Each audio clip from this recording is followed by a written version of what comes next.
Tu prends les pieds seulement. Je ne vois pas grand-chose.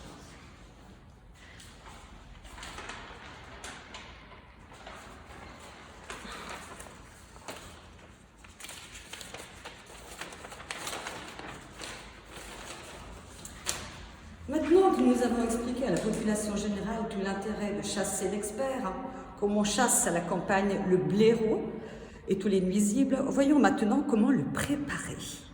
Dans un livre de recettes publié en 1977 au Portugal, on pouvait, à quelques mots près, lire ceci. Comment cuisiner l'expert premium. Une fois capturé, l'expert commencera à manifester de l'angoisse. N'essayez surtout pas de l'en dissuader. La viande doit garder le goût des inquiétudes autoritaires que l'expert aime à répandre autour de lui. Bien au contraire, torturez-le pendant 24 heures et conservez-le ainsi dans la plus cruelle expectative. L'essentiel de cette recette consiste à ce que la chair ne s'attendrisse pas. Elle perdrait le peu de saveur qu'elle révèle naturellement.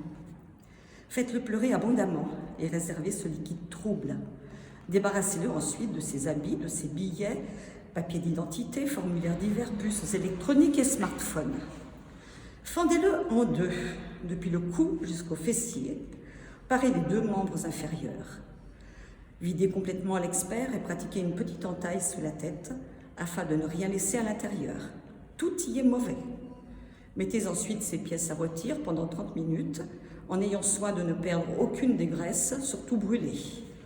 Dans une cocotte, placez la viande, peu d'oignons, peu de légumes, beaucoup de sel et de poivre, du piment à volonté.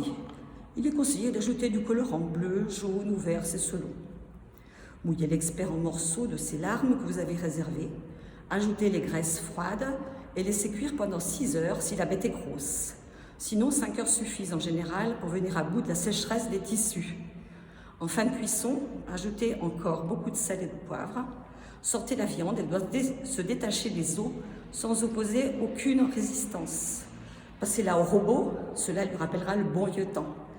Vous obtiendrez ainsi un hachis qui convient parfaitement au genre de préparation dont le cadre raffolait. Hamburgers de toutes sortes. Servez dans de beaux draps. Sifflez votre chien, sa pâtée est prête. Mais là encore, il nous faut réactualiser. Ce qui était vrai en 1977 ne l'est peut-être plus aujourd'hui.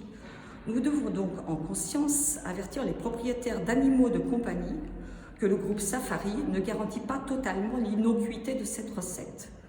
Le groupe Safari alerte même tout chasseur qui viendrait à capturer le fils Fabius ou le fils Van der Leyen, désignés comme les grands fauves de McKinsey en Europe, de ne pas les transformer en pâté, hormis pour la beauté du geste et seulement pour exposer comme un trophée leur boîte de conserve sur les rayons de leur bibliothèque.